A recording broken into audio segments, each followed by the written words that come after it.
Ini statementnya Ibu Kaper tadi ini kalau dinonton oleh para audiens ini langsung kena mental istilahnya anak-anak di TikTok ini Ibu Kaper. Gitu ya? Waduh kena mental, banyak anak banyak rezeki tapi koma kalau rezekinya dicari. Betul. Seperti itu ya. Saya setuju tapi betul. Sekali lagi belum titik. Jadi 4 terlalu ya, jangan terlalu muda, terlalu tua, terlalu dekat, dan terlalu banyak.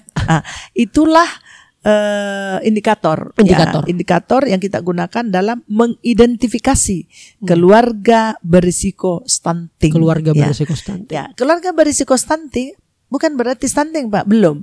Berisiko. Berisiko. Itu tadi indikatornya. Indikatornya enggak punya jamban bisa jadi.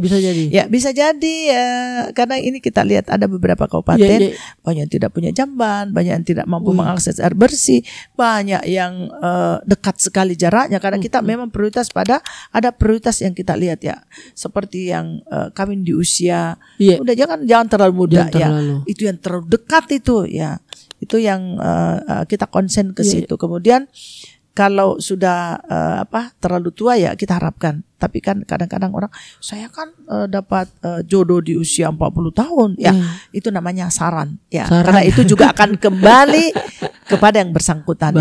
Pemerintah itu hadir memberikan saran anak kita kembalikan. Kemudian setelah kita melihat sasaran yang ada, kemudian apa lagi yang kita lakukan? Tadi kesiapan atau penyediaan data. Kemudian setelah identifikasi kebutuhan, identifikasi keluarga berisiko stunting itu ada, setelah dilakukan, inilah yang menjadi sasaran untuk dilakukan audit kasus stunting dengan mengisi kertas kerja. Jadi ini kita ambil mana yang memang betul-betul berisiko. Hanya ditarik. Kemudian yang melakukan ini adalah tim AKS, tim audit kasus stunting yang terdiri dari 4. Yang pertama adalah dokter obgyn, dokter ahli anak, kemudian pakar gizi, kemudian yang ketiga adalah psikolog. Jadi ini 4 yang memberikan rekomendasi bahwa hasil audit kasus stunting ini orangnya. By name, by address. Jadi lengkap datanya kita lengkapi datanya. Kemudian apakah berhenti di situ? Tidak. Setelah dilakukan AKS, kemudian kita melakukan dari tim akan mengeluarkan rekomendasi bahwa contoh ini kasus A ibu hamil ternyata anemia kemudian kekurangan energi kronik ini lingkar lengan atasnya di bawah 23,5 cm.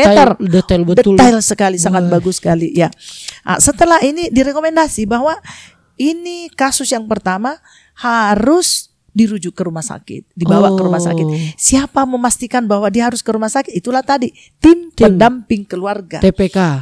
Itu mengedukasi, dibawa ke Vaskes. Kemudian di Vaskes tentu diintervensi. Inilah intervensi spesifik. Yaitu pemberian tablet tambah darah, vitamin. Itu sudah di ranah kesehatan. Jadi itu contoh. Itu outputnya sampai ke situ. Itu contoh. Kemudian apakah TPK berhenti? Tidak. Itu dipantau terus. Itulah kegiatan yang namanya surveillance. Dipantau seperti apa. Ternyata setelah sebulan diberikan intervensi, kemudian dilihat ternyata sudah tidak anemia, diperiksa lagi. Itu yang kita lakukan. Itu kemudian dari AKS tadi kemudian lahir rekomendasi. Rekomendasinya tadi langsung ini disosialisasi Pak melalui diseminasi hasil audit kasus stunting. Jadi kita paparkan. Ternyata di Kabupaten A ini karena itu diambil Pak, diambil dari seluruh desa kelurahan. Terangkat di kecamatan akan terangkat di kabupaten. Itu akan kita lihat. Contoh di satu kabupaten, ternyata di sini ada 50 yang berkasus. Yang berkasus ini loh rekomendasinya. Contoh, ini tidak mampu mengakses air bersih. Siapa punya peran? Makanya kuncinya adalah konvergensi, melibatkan seluruh yang terkait.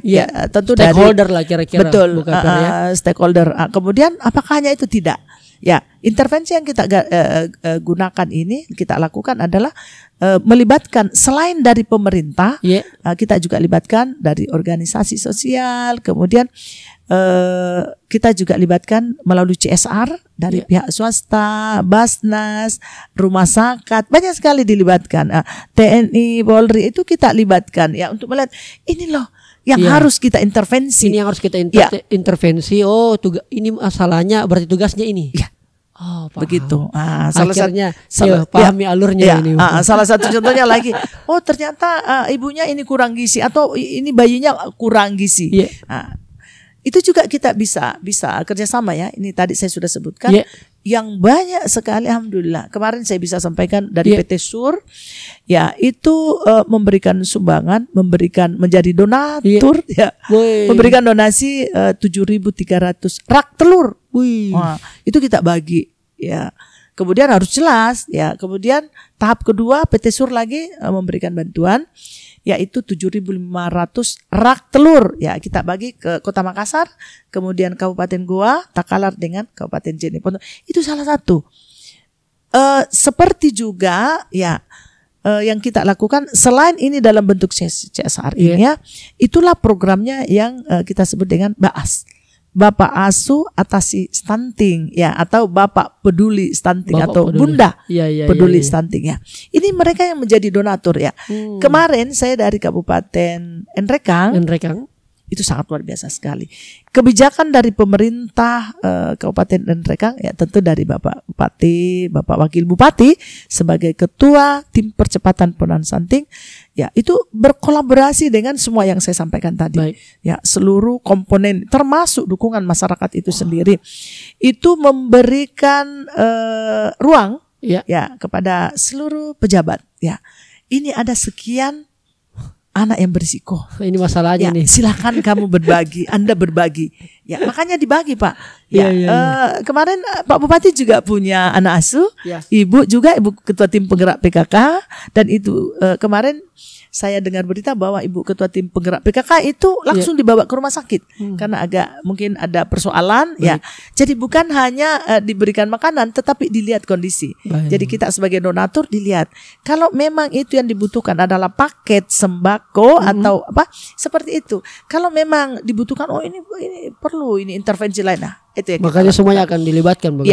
Luar biasa. Ya, seperti itu. Jadi selain dari organisasi juga ada dari tim penggerak PKK, Dharma Wanita, organisasi-organisasi lain dari TNI ya, dari Pak Dandim ya. Itu semua kita keroyok sama tadi yang saya sampaikan. Termasuk Palopo, kemudian juga Bulukumba, ya, kemudian kabupaten-kabupaten lainnya itu semua punya inovasi. Masing-masing. Insya Allah untuk tahun 2023 ini kita akan lakukan evaluasi ya, dan saya yakin bahwa seluruh pimpinan daerah punya komitmen ya dalam menurunkan dan berupaya untuk menzerokan. Salah satu adalah Kota Makassar. Dengan LOPIS ya. Ya, artinya lorong pengendali stunting, di mana tujuannya adalah bahwa di lorong itu diupayakan tidak ada lagi stunting. Berarti itu salah satu yang memimpin ini Ibu Wawali. Ya, tentu dengan Bapak Wali Kota ya, dengan Ibu seluruh ketua tim percepatan penurunan stunting Ibu Wawali, dan tentu didukung dari seluruh stakeholder atau instansi ya, tentu dukungan dari swasta dan masyarakat itu sendiri. Dan perguruan tinggi. Jangan lupakan itu. Universitas ya, ini kampus. Luar biasa. Saya nanti akan cerita seperti apa. Insya Allah kita punya kerjasama ke depan. Amin. Ibu, kabar? Saya kalau melihat tadi ini luar biasa, BKKBN punya capaian-capaian luar biasa, dia punya sampai turun ke bawah, dan ini saya kira perlu wajib memang kita apresiasi. Sehingga saya penasaran sebenarnya kalau dijabarkan ini, Ibu, prestasi-prestasi daripada BKKBN Provinsi Sulawesi Selatan ini seperti apa saja di tahun 2022 ini. Tentu yang akan menjadi catatan nanti kita lihat lagi di ujungnya 2023, bertambahkah prestasinya atau tetap atau justru turun. Ini kita mau tahu ini bagian terakhir ini, Bu. Jadi sejak tahun 2020 banyak sekali, alhamdulillah banyak sekali prestasi yang sangat kami terharu ya. Itu kami mendapatkan penghargaan terbaik 2 IKPA ya. Terbaik 2 IPA ya. Apa itu? Di atas 100 juta. Jadi bagaimana pengelolaan keuangannya? Pengelolaan keuangan. Ya. Kami meraih terbaik 2 pada tahun 2020 pengelolaannya. Kami diserahkan pada tahun 2021. Berarti itu secara transparansi nih, alhamdulillah. Itu salah satu yang sulit orang untuk mendapatkan. Sulit ya. Sulit orang mendapatkan. Tapi alhamdulillah BKKBN ya. Kemudian di tahun 2020 banyak sekali juga prestasi. Kemudian tahun 2021 kami juga banyak, cuma catatan-catatan prestasinya itu nanti kami sampaikan. Tapi khusus untuk 2022 ada 16 prestasi yang kita raih ya. Ya. Boleh coba kita sebutkan Ibu KPN? Mungkin saya bisa sebutkan. Yang pertama adalah juara 1 nasional apresiasi piawai DAK tahun 2022. Jadi bagaimana kita mengawal untuk pelaksanaan penggunaan alokasi dana alokasi khusus di 24 kabupaten dan berbagai strategi yang kita lakukan dan itu mendapat penghargaan. Juara 1. Ya, juara 1 nasional. Alhamdulillah saya sendiri yang menerima. Luar biasa. Kemudian yang kedua, ini penghargaan tertinggi Kepala BKKBN Manggala Karya Kencana. Ya, ini diberikan kepada 3 ya. Yang pertama adalah Ibu Ketua Tim Penggerak PKK Kabupaten Baru. Ya. Kemudian yang kedua kita juga memberikan kepada Ibu Ketua Tim Penggerak PKK Kabupaten Bantaeng. Ya, Bantaeng ada 2 ya, mohon maaf. Jadi ada 2. Ya, ada Baru 2, dan Bantaeng. Baru dan Bantaeng. Itu penghargaan tertinggi bagaimana sebagai ketua tim penggerak PKK itu berkontribusi dalam mendukung program Bangga Kencana di masing-masing kabupaten seperti itu. Kemudian yang kedua ada 6 prestasi dalam pelayanan KB serentak ya. Ini dilakukan dalam rangka peringatan Hari Keluarga Nasional ya. Pelayanan KB serentak 1 juta akseptor. Kita singkat dengan PSA. Pelayanan 1 juta akseptor ini dilakukan pada Hari Keluarga Nasional ya. Ini banyak juga ini, Pak. Ada 6. Yang pertama adalah juara 2 nasional kategori provinsi ya dengan capaian pelayanan metode kontrasepsi jangka panjang. Berarti seperti IUD, implan, ada vasektomi, tubektomi. Itu kita juara 2 nasional. Juara 2 nasional. Juara ini nasional ya. Nasional ya. Kemudian yang kedua juara 1 nasional. Ini juara 1 ini. Kategori provinsi dengan capaian pelayanan KB pasca salin. Ya, pelayanan KB pasca salin. Ya, kalau persalinan pasca salin ini adalah kita singkat dengan KBPP. KBPP ini kita berikan ibu yang selesai melahirkan sebelum masuk 41 hari kita berikan pelayanan. Ya, itulah yang disebut dengan KB pasca salin dan ini nomor juara 1 nasional ya. Kemudian juara 2 nasional kategori kabupaten dengan target 1.500 akseptor. Ini diraih oleh Kabupaten Goa. Ini juara 2 nasional. Kemudian juara 3 nasional capaian pelayanan MKJP. Ini kategori kabupaten dengan target 100 sampai 149 akseptor yang diraih oleh Kabupaten Sopeng. Ya, Sopeng. Kemudian juara 3 nasional capaian pelayanan MKJP lagi dengan kategori kabupaten target ini di atasnya lagi 1.500 sampai 500 ya yang diraih oleh Kabupaten Pangkep. Ya, jadi banyak sekali ya. Nah, kemudian berikut ada juara 3 nasional lagi capaian pelayanan KB pasca salin KBPP oleh Kabupaten Pangkep ya. Nah, kemudian kita lanjut lagi. Juara 2 nasional senam kreasi. Dharma Wanita Persatuan DWP BKKBN ya. Ini diberikan oleh BKKBN Dharma Wanita BKKBN Pusat ya. Kemudian juara 3 nasional kompetisi kreasi menu sarapan bergizi dapur sehat atasi stunting atau dasar itu oleh Kampung KB Lembang Kabupaten Bantaeng ya. Kita juara lagi nih, juara 3. Kemudian juara 3 nasional lomba video pendek. Lomba, juara berapa tadi itu? Ya, juara 3 nasional. Lomba video pendek kreatif Kampung KB Bebas Stunting oleh Kampung KB Maricaya Selatan, Kota Makassar.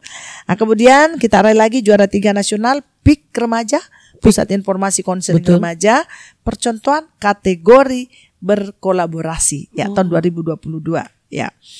Nah, kemudian yang berikut ini Kabupaten Bone, mudah-mudahan saya nggak salah Kabupaten Bone ya. Nah, kemudian ada lagi prestasi berikut yaitu dalam pelaksanaan pemutakhiran data basis keluarga yang tadi saya sampaikan bahwa data itu dilakukan verifikasi, dilakukan identifikasi inilah ya. Yang pertama adalah provinsi dengan strategi terbaik ya dalam pelaksanaan pemutakhiran data adalah Sulawesi Selatan. Punya strategi bagus Sulsel. Ya, ini luar biasa. Terutama pemutakhiran data. Jadi dari data itulah kemudian dimutakhirkan ya. Betul. Nah, strategi yang terbaik itu Sulawesi Selatan. Masya Allah. Nah, kemudian provinsi tertinggi dengan cakupan kepala keluarga yang terverifikasi dan tervalidasi. Jadi kita lakukan verifikasi, validasi data. Sulawesi Selatan yang dapat lagi ya. Kemudian yang ketiga Kabupaten Kota dengan tepat waktu ya melakukan pendataan dengan capaian 100%. Baik. Nah, hingga batas waktu yaitu Kabupaten Takalar dengan Kota Parepare. Kota Parepare. Kemudian yang terakhir adalah cakupan tertinggi laporan praktek bidan mandiri pada aplikasi Nyusiga yang sebesar 4.469 pelayanan oleh Kabupaten Pindrang. Jadi seperti itu prestasi-prestasi yang ditorehkan oleh Provinsi Sulawesi Selatan di tahun 2022. Kalau kita baca dan saya dengar tadi semua prestasi, jadi memang ini BKKBN punya urusan luar biasa banyaknya, sehingga apresiasi yang datang itu karena bukan hanya kerjanya Ibu Kaper, tapi seluruh tim, seluruh keluarga besar dan itu tersebar di beberapa kabupaten kota. Dan saya kira ini menjadi tantangan tersendiri bagaimana ini paling tidak bertahan ini Ibu Kaper di tahun 2023. Tapi apalagi tadi video pendek juara 3, harus besok ini juara 1. Apalagi kalau nanti insya Allah kita bisa support BKKBN Provinsi Sulsel supaya bisa ini, karena tugas ketoseng itu Ibu Kaper untuk wilayah pendek. Insya Allah. Ibu Kaper, terima kasih banyak. Saya senang sekali mendengarkan apa yang kemudian sehingga kemudian optimisme di tahun 2023 ini akan jauh lebih bisa berdampak dan lebih bisa angka stunting kita di Sulsel betul-betul bisa mencapai target nanti. Sehingga tahun 2024 kan harapannya bagaimana betul-betul? 2024 itu 14%. 14%. Targetnya Bu ya? Target nasional. Target nasional. Tentu harus kita berkontribusi. Di situ. Nasional bisa capai 14 kalau di provinsi, kalau kabupaten berkontribusi provinsi betul. Pusat. Jadi, ini jadi hulu hilirnya harus sama semua kita ini. harapkan 14%. Baik. Di bagian akhir ini mungkin masih ada yang mau disampaikan Ibu Kaper, izin? Dalam rangka untuk pencapaian program Bangga Kencana dan percepatan penurunan stunting, ya tentu yang kita harapkan adalah minimal ada kepedulian, betul. Dalam mensukseskan program Bangga Kencana. Seperti apa itu? Ya, kalau kita ini adalah sebagai sasaran, ayo terlibat di program itu. Ya, kemudian untuk percepatan penurunan stunting seperti itu juga. Ya, sasaran. Kemudian kita bukan sasaran tapi punya kepedulian untuk membantu memberikan edukasi. Yang kuncinya adalah kolaborasi. Biar saya bilang kolaborasi tapi kepedulian itu tidak ada. Betul. Anggarannya sudah ada. Ya. Kemudian tidak peduli, ya tentu nggak bisa gerak-gerak kita. Betul. Tentu memang harus peduli. Kemudian kemampuan kita untuk selalu bekerja sama, berkoordinasi. Ya, ini yang penting, dan yang paling penting pahamilah tugas dan tugas kita masing-masing. Masing-masing supaya peran kita akan maksimal. Kalau kita paham tugas kita, kemudian memang punya hati nurani untuk mau membantu, tentu ada kepedulian, insya Allah program Bangga Kencana, percepatan penurunan stunting akan mudah kita laksanakan, dan tentu capaian program itu akan mudah kita raih. Luar biasa. Kata kunci kepedulian, kolaborasi, dan penuh tanggung jawab. Inilah yang kemudian menjadi harapan kita di tahun 2023. Ibu Kaper optimis ya, tahun 2023 kita bisa BKKBN Sulsel makin bisa lebih baik lagi dan bisa berdampak luas apa yang menjadi kerja-kerja ataupun kinerja daripada BKKBN provinsi. Kami Bu sebagai pelaku media sosial, sebagai konten kreator tentu terus mensupport apa yang menjadi harapan, apa yang menjadi tujuan daripada BKKBN ini, terutama stunting. Saya termasuk orang yang selalu keluar daerah juga ini. Memang kayaknya ke depan saya harus pergi juga mengecek benarkah yang disampaikan oleh Ibu Kaper, dan nanti bisa kita dokumentasikan sehingga kemudian ini bisa tersosialisasikan dengan baik. Kerjanya sudah sangat bagus, tinggal memang kita boleh tidak bisa sendiri ini. Perlu kita sama-sama semua. Ada salah satu tadi tanpa media, ya tentu edukasi ini, info terkait dengan program Bangga Kencana dan percepatan penurunan stunting itu tidak akan masif diketahui oleh masyarakat. Makanya salah satu mitra terdepan BKKBN ya tentu kawan-kawan dari media. Masya Allah. Seperti saat ini. Luar biasa. Terima kasih banyak Ibu Kaper, luar biasa. Tak terasa kurang lebih sejam kita ngobrol-ngobrol. Mudah-mudahan ini menjadi spirit semua. Siapapun yang menonton dan tadi beberapa kabupaten kota, respect kita. Mudah-mudahan ini terus bisa terjaga minimal di tahun 2023, minimal pertahankan, kalau bisa jauh lebih banyak lagi. Kalau hari ini tahun ini 16 Bu Kaper ya kurang lebih. Kalau bisa nanti supaya lebih dahsyat lagi. Iya, kalau kan tahun depan 2023 jadi kalau bisa 23 prestasinya sesuai angka tahun. Kalau begitu Ibu Kaper, terima kasih banyak. Saya tutup dengan sebuah pantun. Benteng Somba Opu, Benteng Rotterdam, itu miniatur Sulawesi Selatan. Semangat kita tidak boleh padam agar stunting bisa kita turunkan. Saya Rizal Jamal bersama Ibu Andi Rita Mariani pamit undur diri. Assalamualaikum warahmatullahi wabarakatuh. Terima kasih banyak. Berencana itu keren. Ya, berencana itu keren. Saatnya bilang kamu kelak